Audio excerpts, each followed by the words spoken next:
आइए एक डिफरेंस सीखते हैं। बच्चों का एक काफ़ी कंफ्यूजन रहता है मोलर मास और मॉलिक्यूलर मास को लेकर। 9th में भी रहता है, 10th में भी रहता है, 11th 12th में भी रहता है, कई बार पास होने के बाद तक रह जाता है ये। सो एक कंफ्यूजन को दूर करते हैं। मोलर मास और मॉलिक्यूलर मास। मोलर मास मोल्स के लिए होता है, एक मोल के लिए स्पेसिफिकली।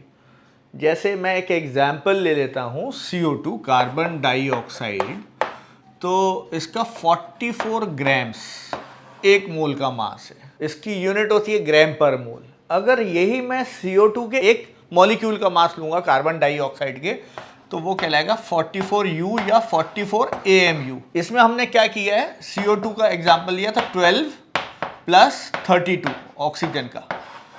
ये एक मॉलिक्यूल का single one molecule, molecular mass, one molecule जिसमें एक कार्बन है और 2 ऑक्सीजन है। ये 1 मोल के लिए, 1 मोल मींस कितना, एवोगैड्रोस नंबर 6.023 इंटू 10⁻23। इतने एटम्स या मॉलिक्यूल्स का, इतने 6.023 इंटू 10⁻23 इतने मॉलिक्यूल्स का जो मास है वो 44 ग्राम्स है, which is known as molar mass. Molar mass हम किसी कंपाउंड के लिए भी ले सकते हैं, एटम्स के लिए भी ले सकते हैं, मॉलिक्यूल्स के भी ले सकते हैं। लेकिन ये जो मॉलिक्यूलर मास होता है ये सिर्फ और सिर्फ मॉलिक्यूल के लिए होता है। लेकिन मोलर मास कंपाउंड्स के लिए भी हो सकता है, एटम्स के लिए भी हो सकता है, मॉलिक्यूल्स के लिए भी हो सकता है। कुछ एग्जाम्पल्स और लेते हैं, उसको समझते हैं। अब हम कैलकुलेट करेंगे इनके मोलर मास भी और मॉलिक्यूलर मास भी। जैसे एसिटिक एसिड एक मॉलिक्यूल है, 12 प्लस 3 प्लस 12 प्लस 32 2 ऑक्सीजन के प्लस 1, ये आ गया 60। तो 60U जो है इसका मॉलिक्यूलर मास होगा, 60 ग्राम इसका मॉलिक्यूलर मास होगा, मोलर मास होगा। इसी तरीके से आप इसको कैलकुलेट कर लीजिए, तो ये आएगा 40 ग्राम्स, ये आ जाएगा 40U या AMU लिख लेते हैं। इसका 158 ग्राम्स आएगा। कैसे आएगा बता देता हूँ, यहाँ लिख देता हूँ। 39 प्लस मैंगनीज का होता है 55 और 4 ऑक्सीजन का, this comes out to be 158U। Calcium carbonate का 40 प्लस 12 प्लस 48 100U, इधर आ जाएगा 100 ग्राम्स। एक मोल का मास ये है, एक मॉलिक्यूल का मास ये है। इसको मॉलिक्यूलर मास, और एक मोल का मतलब मोलर मास। इसका आ जाएगा 12 ग्राम्स, इसका 12U, 44 ग्राम्स 44U। ये ग्लूकोज है C6H12O6। इसका 180 ग्राम्स आएगा 1 मोल का, इसका 180U।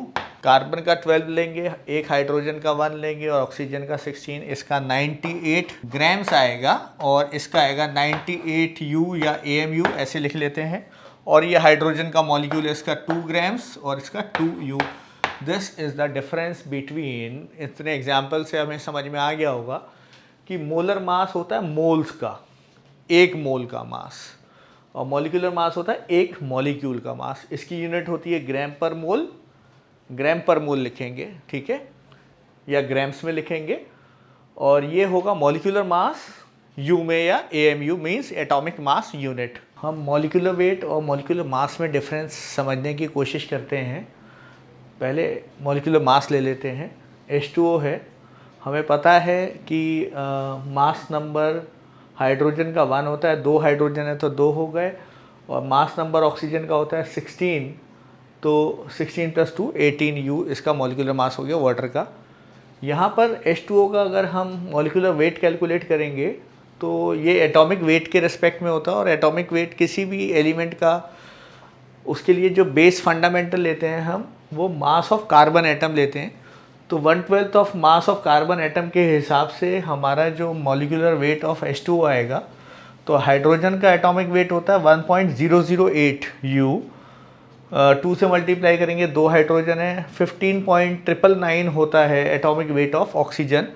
एक तरह से एवरेज वेट होता है। आप ऐसा भी कह सकते हैं कि सारे आइसोटोप्स का एवरेज ले लेते हैं, ये एवरेज लेने में आता है। इसलिए थोड़ा सा आप देखिए, ऑलमोस्ट इनको जब हम कैलकुलेशंस में लेते हैं जनरल केमिस्ट्री में, तो ये दोनों सेम ले लेंगे, लेकिन स्पेसिफाई अगर डिफरेंस समझना है तो ये एवरेज के लिए होता है, आइसोटोप्स के लिए होता है, और ये मॉलिक्यूलर वेट एवरेज के लिए एक पॉलीमर्स में और प्रोटीन्स में जहाँ डिफरेंट चेन होती हैं वहाँ पर भी काम आता है ये। तो ये डिफरेंस होता है मॉलिक्यूलर वेट में, फिर से जो एवरेज लिया जाता है और ये स्पेसिफिक वैल्यू इतनी आती है 18U। सो ये डिफरेंस है मॉलिक्यूलर वेट और मॉलिक्यूलर मास में। सो ये हमने कोशिश की समझने की मोलर मास, मॉलिक्यूलर वेट को, जो अक्सर एक कन्फ्यूजन रहता है बच्चों को। और इसके अलावा अगर आपको कोई डाउट है इससे रिलेटेड तो कमेंट्स में डालिए, तो हम कोशिश करेंगे उस पर वीडियो बनाने की या किसी तरह से भी आपकी हेल्प करने की। और अगर आपको ये वीडियो अच्छी लगी है तो लाइक करिए, शेयर कीजिए, सब्सक्राइब कीजिए। Thank you, God bless you.